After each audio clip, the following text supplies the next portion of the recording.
로마서 8장 14절입니다. 무릇 하나님의 영으로 인도함을 받는 사람은 곧 하나님의 아들이라. 아멘. 예, 복된 날입니다. 주님의 날입니다.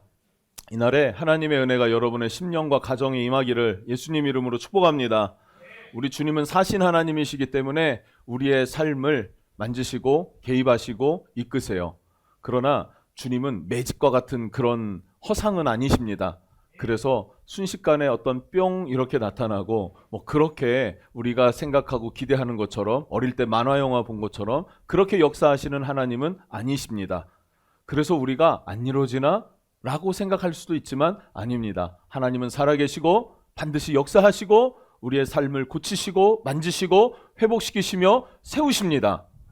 믿는 사람은 아멘할 것이고 아멘한 사람은 믿음으로 아멘했기 때문에 그 은혜를 입게 될 것입니다. 우리 은혜항해 교회는 크게 아멘하고 크게 찬양할 수 있었으면 좋겠어요. 우리 예배로 회복되어야 되는데 예배팀만 막 붙잡고 야 예배가 왜 이러냐 어떻게 해야 되냐 이렇게 한다고 해서 예배가 회복되어지지는 않을 겁니다. 예배자와 인도자들과 그리고 회중들이 함께 이 공간에 함께 예배하는 우리가 하나님의 임재를 함께 갈망하고 함께 소리 높여 찬양할 때 아멘, 함께 소리 높여 기도할 때 아멘, 함께 하나님의 말씀을 기쁨으로 받아낼 때 믿음으로 받아낼 때 그때 하나님의 성령님의 역사하실 것이고 역사하시는 성령님을 경험하게 될 것입니다. 열어야 돼요. 마음을 열어야 돼요. 소극적이시면 안 됩니다. 적극적으로 나가야 돼요. 적극적으로 하나님을 찾으셔야만 합니다. 그때 하나님의 성령님을 경험하게 될 것입니다.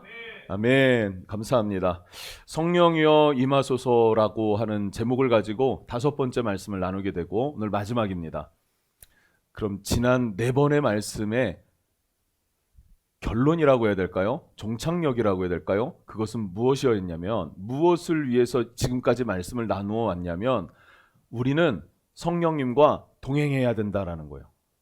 성도는요 성령님과 동행하는 삶을 살아야만 합니다.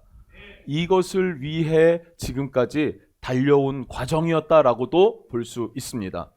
우리가 예수를 믿을 때 성령님은 우리 안에 내주하시고 나와 함께 살아가세요. 내가 그 성령님을 존중해드리고 순종하고 따라간다면 하나님은 우리를 가장 좋은 곳으로 가장 가치 있는 인생으로 이끌어 가실 것입니다. 그런데 우리가 그 성령님의 인도하심을 거절하고 거부하고 신뢰하지 못하게 되면 성령님은 내 안에서 역사할 힘이 없으시게 되더라 라는 것도 나누었습니다. 여러분 그래서 성령 안에서 승리하는 삶, 성령 안에서 성령님과 동행하는 삶, 세상에서 그 무엇보다도 성령님과 친밀한 은혜가 있기를 예수님 이름으로 축복합니다. 오늘 14절 말씀에 무릇 하나님의 영으로 인도함을 받는 사람은 곧 하나님의 아들이라 라고 말하고 있습니다. 거듭난 성도들에게 가장 중요한 것은 성령님의 인도하심을 따라가는 삶이에요. 매우 중요합니다. 그리고 성령의 인도하심을 받는다면 그 사람은 뭐라고 말해요? 하나님의 아들이다. 그럼 나는 딸인데요? 라고 하면 딸은 포함되지 않는 말일까요? 아니죠. 예, 딸도 포함되는 거예요. 예. 어쩌면 하나님의 딸이라 이런 게 더 현실적으로 맞지 않나 하는 생각도 듭니다. 교회의 대부분이 여성 성도분들이 많으니까 그렇죠? 여성 성도 그래서 장로님들도 보면은 왜 남자들만 장로 하나 하는 생각도 좀 들어요. 여성분들이 많으니까 장로님은 여성들이 하고 권사님은 남자들이 하고 이래야 되진 않나 하는 생각도 그냥 목사님들하고 그냥 나눠봤던 기억이 있습니다. 또 좀 곁가지긴 하지만 요즘 또 3040 어떻게 만들어가고 세워가면 좋을까 고민하고 기도하다 보니까 요즘 3040의 어떤 문화가 많이 달라졌잖아요. 그들이 원하는 어떤 그 정서나 이런 것들이 많이 다르잖아요. 그러다 보니까 이거 없애주세요. 네. 다르다 보니까 이런 얘기들이 나오더라고요. 20대 장로, 30대 장로, 40대 장로 세대별로 장로님이 있어야 당회를 구성해야 각 그 세대별의 소리를 듣고 그것이 교회 안에 적용될 수 있지는 않겠냐라는 얘기도 나옵니다. 그걸 저도 사실은 받아들이기는 조금은 어려운데 시대가 그렇게 급변한다는 말이에요. 시대가 변하면 우리는 어떻게 해야 되는가? 변해야 할 건 변해야 합니다. 그런데 절대 변할 수 없는 주님의 진리가 있을 거예요. 그 진리는 변할 수 없는 것입니다. 그래서 변할 수 없는 것과 빨리 변해야 하는 것과 이 두 가지를 지혜롭게 구별해내고 따라갈 수 있었으면 좋겠다. 뭐 이런 생각도 해봤습니다. 그 누구의 인도함을 따라야 할까요? 막 시대가 간다고 해갖고 무조건 다 시대를 따라가야 하겠습니까? 그럼 교회의 정체성을 잃게 되는 것이죠. 그래서 성령님을 따라가야 된다라는 이야기를 드립니다. 만약에 성령의 인도하심이 없다면요, 고아와 사생아처럼 불행한 인생을 살게 될 거예요. 그래서 성령님을 따르는 삶, 그래서 그의 자녀된 삶을 살아갈 수 있기를 예수님 이름으로 축복합니다. 자, 그러면 어떻게 우리가 성령의 인도하심을 받을 수 있습니까? 어떻게 인도하심을 받을 수 있을까요? 가장 중요한 게 뭘까요? 성령의 인도하심을 받기 위해서. 자, 다 아는데 웅성웅성만 거리는데 성경입니다. 성경으로 인해서 성령님이신지 다른 건지 분간할 수가 있어요.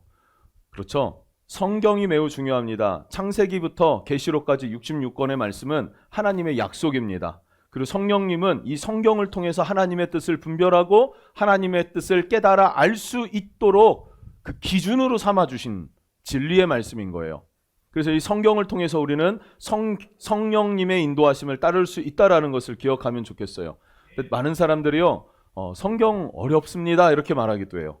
또 읽어도 이해가 안 갑니다라고도 말하기도 해요. 그런데 또 반면에 어떤 사람은요, 성경을 읽으면 너무 좋고 이런 이야기가 성경에 있었나 싶어갖고 여러 번 읽었대요. 그런 적이 있었죠. 지금은요?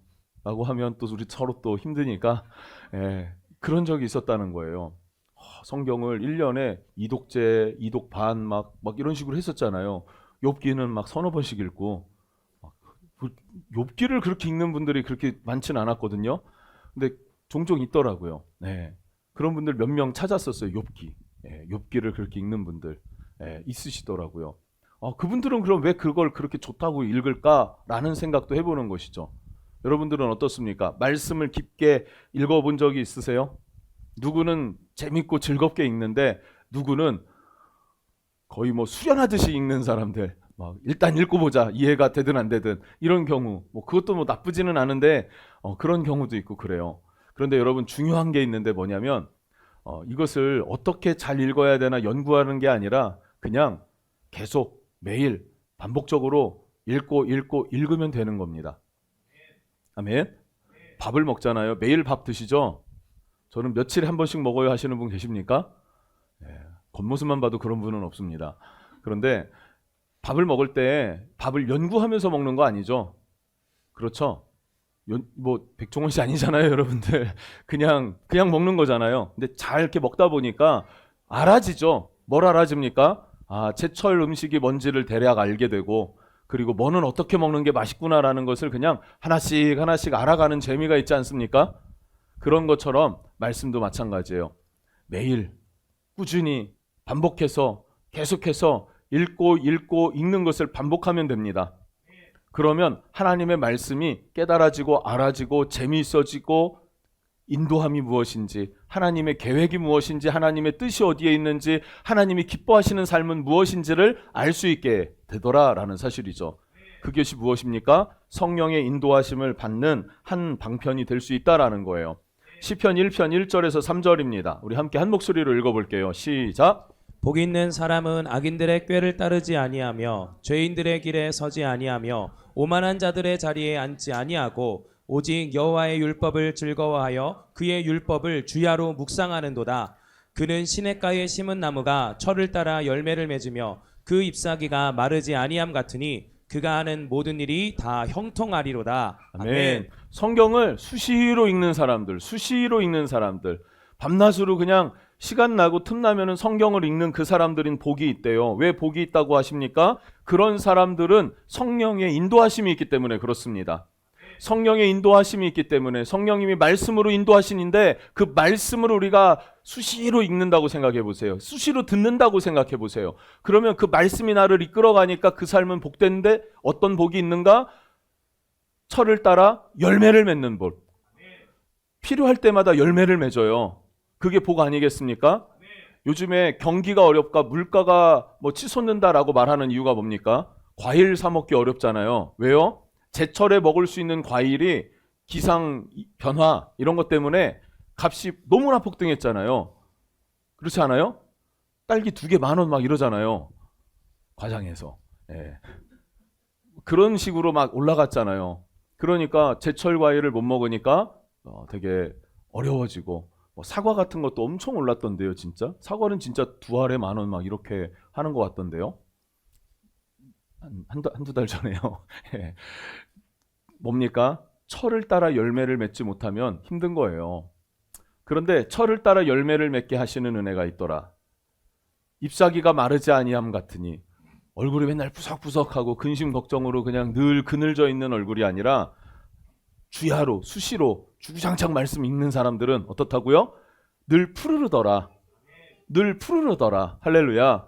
그런 인생을 살 수 있게 하신다라고 약속하고 계시고요. 그가 하는 모든 일이 형통하리로다. 어떤 일을 새로 시작할 때 두려움이 있지 않습니까? 그런데 하나님께서 함께 하셔서 형통하게 하시더라. 어떤 사람에게요? 주의 율법을 즐거워하여 그의 말씀을 주야로 묵상하는 사람. 수시로 틈틈이 성경을 계속적으로 읽는 그런 좋은 습관이 있기를 주님의 이름으로 축복합니다. 그것이 바로 성령의 인도함을 받는 매우 중요한 것이고 절대적이다라고 할 수 있어요. 성경. 그래서 우리 말씀 선포 매일 하는 것 중요하고요. 그 외에도 성경의 말씀을 계속 읽는 거, 읊조려 읽고 반복해서 읽는 게 중요합니다. 뭐 때로는 많이 읽는 것도 중요하겠지만 그냥 반복해서 읽는 것도 매우 중요해요. 그렇게 성경을 수시로 많이 반복적으로 그냥 막 읽어댈 수 있기를 주님 이름으로 축복합니다. 또 있습니다. 두 번째, 성령의 인도하심을 받는 첫 번째는 뭐라고요? 성경이에요. 두 번째는 뭘까요? 그것은 꿈과 환상과 예언입니다. 꿈, 환상, 예언으로 하나님 말씀하시고 인도하신다. 이거 무시하면 안 돼요.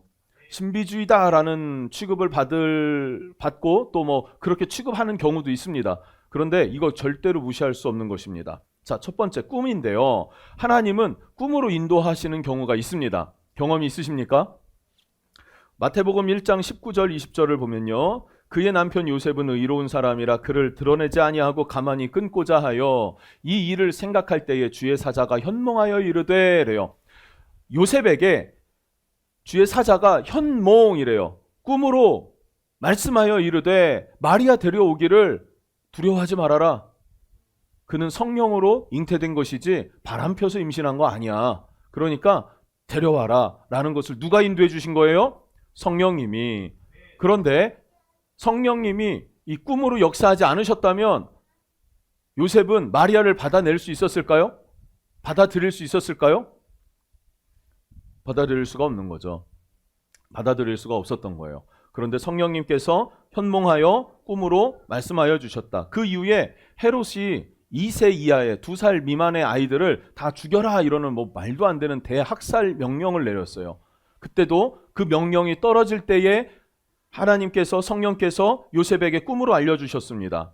마태복음 2장 13절 그들이 떠난 후에 주의 사자가 요셉에게 현몽하여 이르되 헤롯이 아기를 찾아 죽이려 하니 일어나 아기와 그의 어머니를 데리고 애굽으로 피하여 내가 내게 이르기까지 거기 있으라. 동방박사 3사람이 떠났습니다. 그리고 다시 꿈으로 요셉에게 말씀하세요. 야, 애굽에 피해가 있어라. 내가 다시 오라고 사인을 줄 때까지 그곳에 머물러라 라고 무엇으로 말씀해 주셨습니까? 꿈으로 말씀해 주셨어요. 그리고 다시 헤롯이 죽고 나서 나사렛으로 올라올 때에 나사렛으로 올라가라, 고향으로 올라가라 라고 하신 것도 꿈으로 말씀해 주신 거예요. 성령님은요, 꿈으로 우리의 인생을 인도해 주시는 하나님이시다라는 것을 여러분 기억하기를 바랍니다.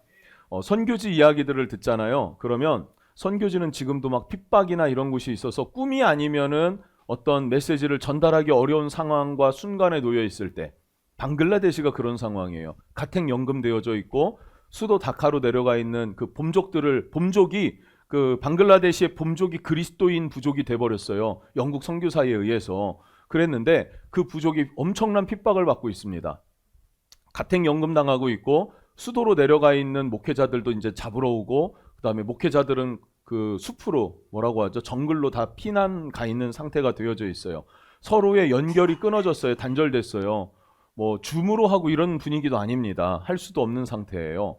그러면 거기에 갇혀 있는 사람들, 그리고 일반적인 우리가 일을 하고 돈을 벌어서 먹고 사는 그런 생활조차도 차단된 상태에 있는 그 사람들. 근데 그런 경우에 성령님이 다는 아니에요. 그런데 역사하시는 경우가 있더란 말이죠. 우리 6.25가 아니라 일제시대 때라든지 뭐 북한에 의해서 우리가 그 공산주의는 종교를 다 말살시키잖아요.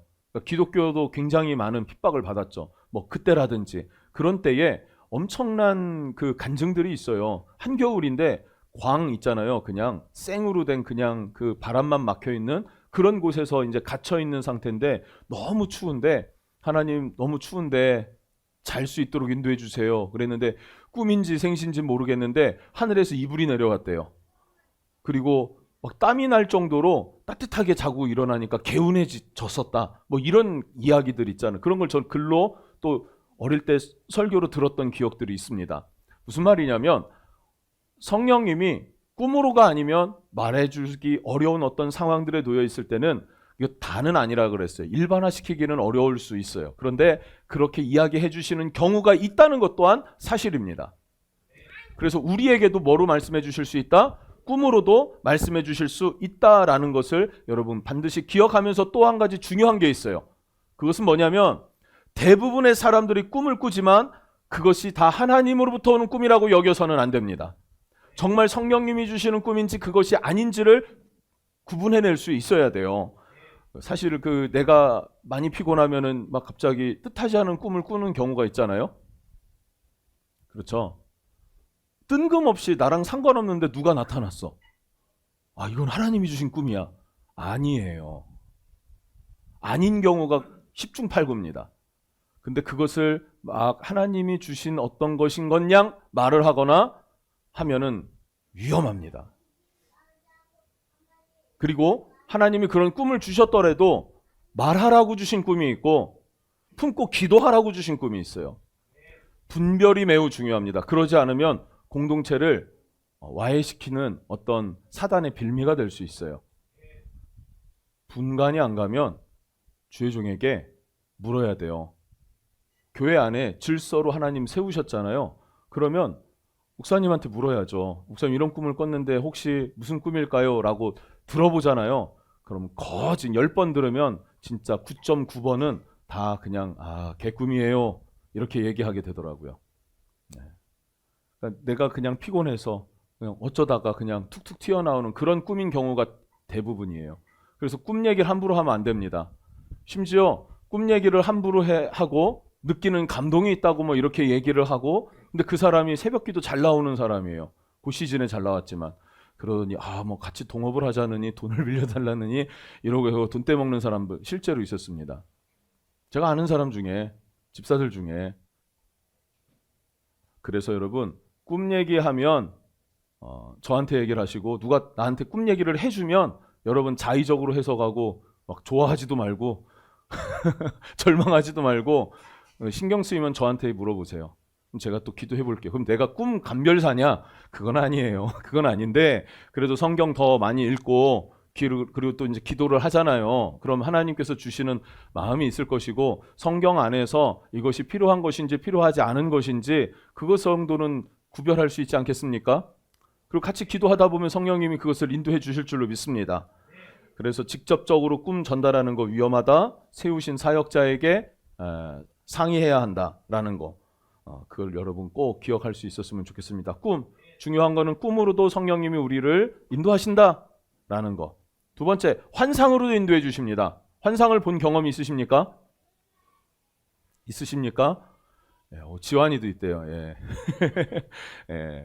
환상으로. 뭐 좋아요.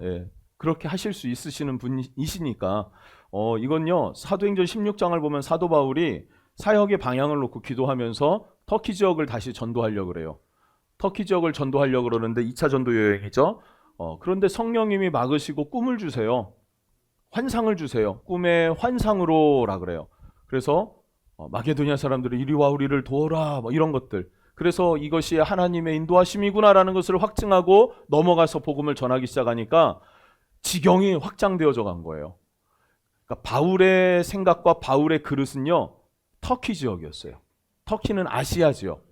이스탄불 말고 그쪽으로 넘어가지 않고 아시아 사이트라고 하고 뭐 유럽 사이트 이렇게 나눠 있잖아요. 터키가.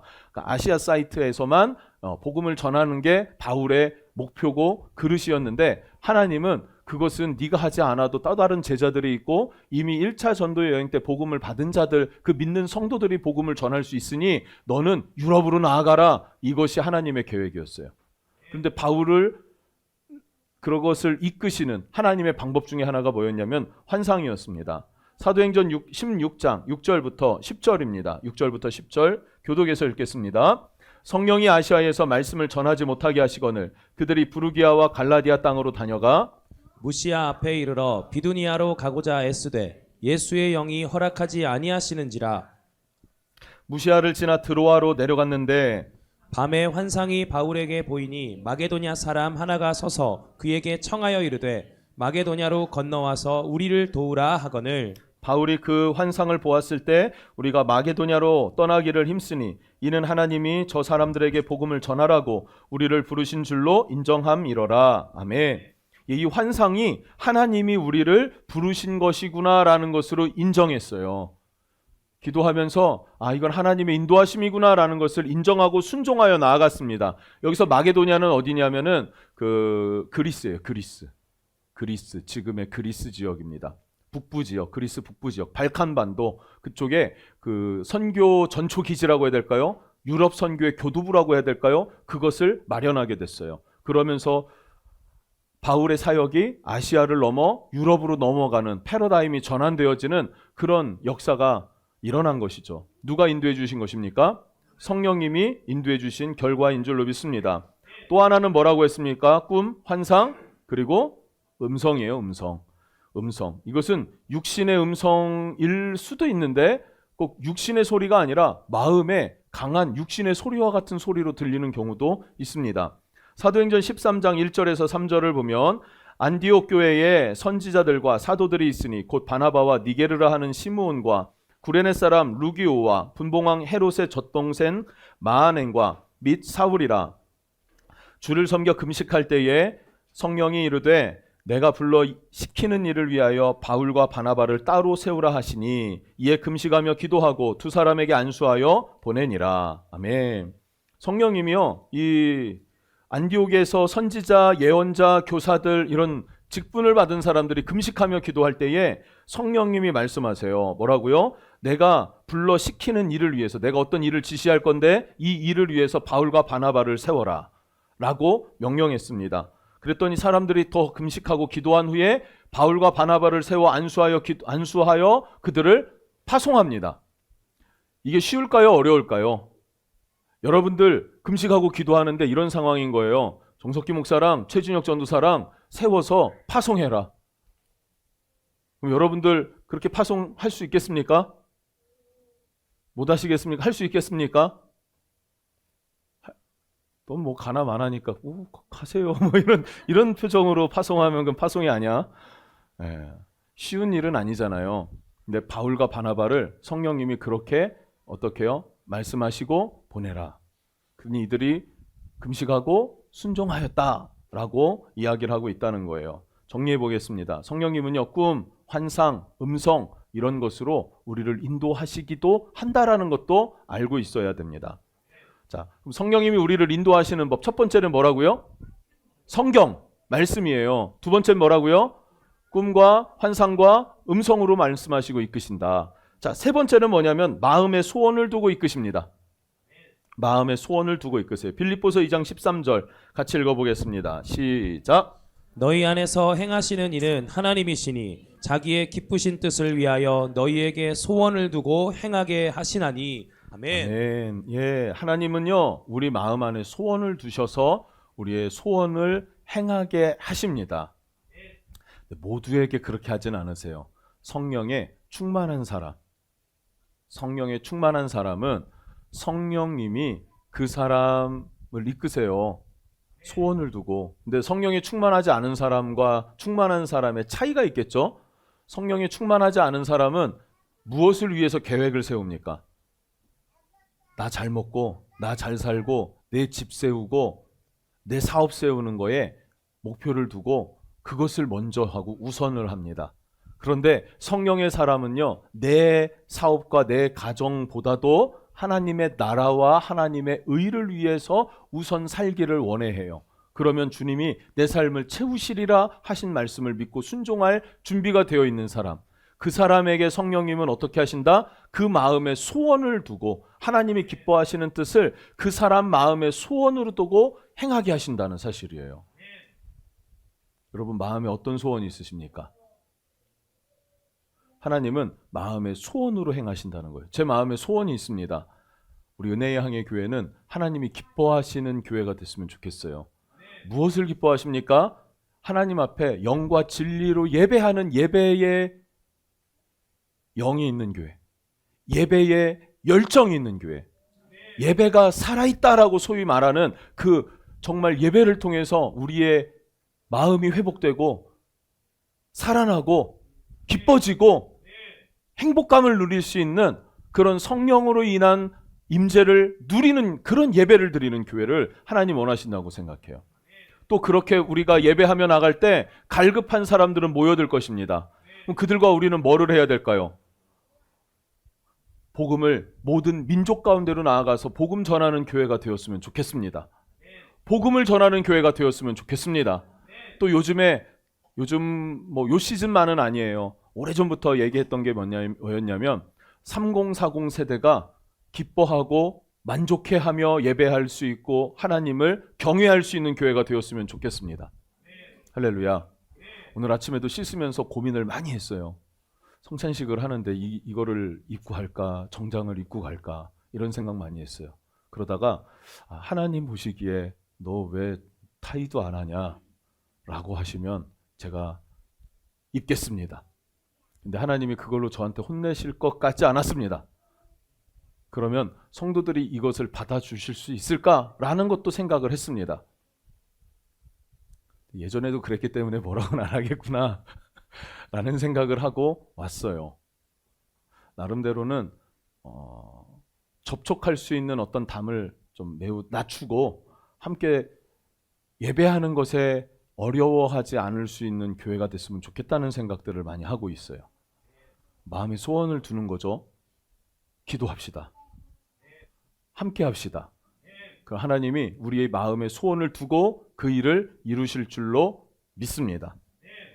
자, 그래요. 성령님은 우리를 그렇게 인도하신다라는 것을 기억합시다. 또 중요한 게 있죠. 그럼 이게 성령님인지 꿈을 꾸든 환상을 보든 음성을 듣든 마음의 소원을 품든 아니면 성경을 읽으면서라든 이게 하나님의 인도하심인지 아닌지를 우리가 어떻게 분별하는가? 5가지입니다. 짧게 나눌게요. 첫 번째는 하나님께 영광이 되는지를 살펴봐야 돼요. 하나님께 영광이 되는지를. 하나님께 영광되지 않는 일은 하나님으로부터 온 게 아닐 가능성이 크죠. 두 번째, 성도들에게 유익이 되는가를 살펴봐야 돼요. 성도들에게 유익이 되는가? 나만을 위하는 일이라면, 그러니까 교회 공동체를 위하는 게 아니라 나만을 위한 일이라면 그건 하나님의 뜻이 아닙니다. 세 번째, 내 안에 사라지지 않는 마음의 소원이 있는지도 살펴볼 필요가 있어요. 우리 마음의 소원을 두고 행하시는데 이게 상황도 여건도 뭐 좀 잘 안 맞아요. 그래서 아닌가 보다 내려놨는데 이 꿈이 기도하면 계속 일어나요. 안 꺼지는 거예요, 이 불씨가. 그러면 어떻게 해야 할까요? 이건 주님의 인도하심일 수 있겠다라는 것을 여러분 좀 이렇게 마음에 두셔야 될 필요가 있습니다. 할렐루야. 예. 근데 이런 것도 중요한 것 같아요. 많은 성도들이 하나님의 뜻을 분별하고 도전하기보다는 좀 두려워하는 것 같습니다. 이거 아니면 어떡하지? 이런 식으로. 아니면 어떡하지? 아니면 뭘 어떡합니까? 다시 하면 되지. 할렐루야. 그래서 두려워하지 말고 하나님의 뜻이라고 분별이 되면은 순종하고 도전해 볼 수 있었으면 좋겠어요. 제가 요즘에 수영을 배우지 않습니까? 수영을 배우잖아요. 수영을 하는데 물 안 먹고 수영할 수 있습니까? 할 때마다 먹어요. 할 때마다. 예. 특히 배영할 때 왜 계속 이렇게 물이 들어오는지 모르겠어요. 수영 강사님한테 물어보니까 강사님 하는 게 잘해야죠 이래요. 이 사람이 잘 가르치시는 강사인가 아니면 돈을 안 줘서 그러는 건가? 잘 해야죠. 어려워요. 뭐 이렇게만 얘기를 하더라고요. 물을 안 먹고 어떻게 수영을 배울 수 있냐 이거예요. 어릴 때 자전거 넘어지지 않고 어떻게 자전거를 배웁니까? 그렇죠? 하나님의 음성을 듣고 성령의 인도하심을 따라가는 삶도 마찬가지예요. 실패할 수 있고요. 잘못할 수 있는데 죄 짓는 건 아니니까 걱정하지 마시고 다시 시작하면 되니까 한번 하나님의 뜻이구나 싶으면은 지금 이런 말씀 잘 한번 정리해 보시면서 성경 안에서 그것을 따라가 볼 수 있기를 주님 이름으로 축복합니다. 실패해도 좋습니다. 두려워하지 마시고 섣부르게 결정하지도 마세요. 너무 섣부르게 긴가 보다 에이 모르겠어 그래 놓고 내가 마음에 원하는 것과 하나님이 주시는 생각과 이게 막 뒤섞여 갖고 사실은 내가 원하는 마음으로 이것을 막 끌고 가는 경우도 꽤 많이 있습니다. 매우 많습니다.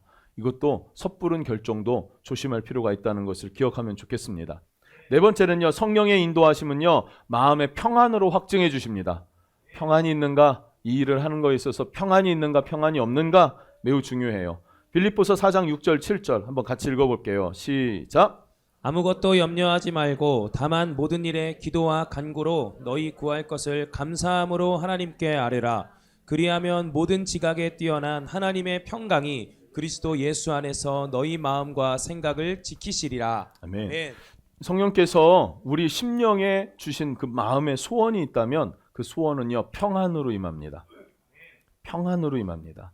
그러나 불안과 염려, 막 충동, 막 이 마음에 막 충동적인 것들이 막 일어나고 그런다면 그것이 하나님의 뜻이라고 단정짓지 말고요. 잠깐 내려두고 조금 더 기도해 보시면 돼요.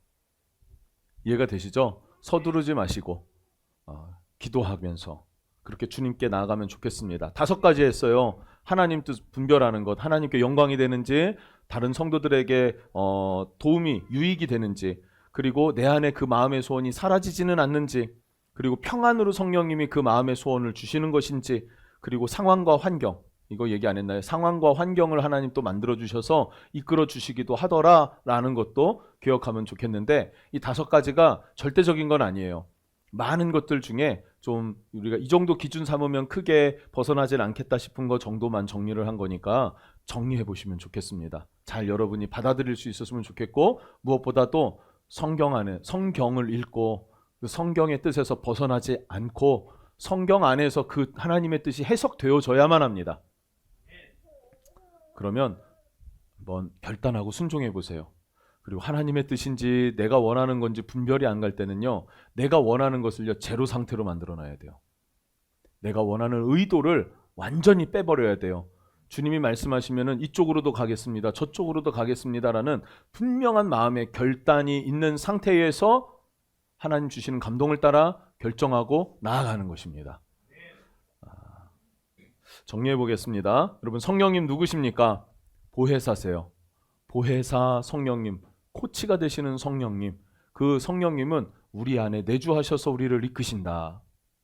우리는 그 성령의 인도하심을 받아갈 때 열매를 맺고 빛 가운데로 걸어갈 수 있고 하나님의 기쁨이 될 수 있다라는 거예요.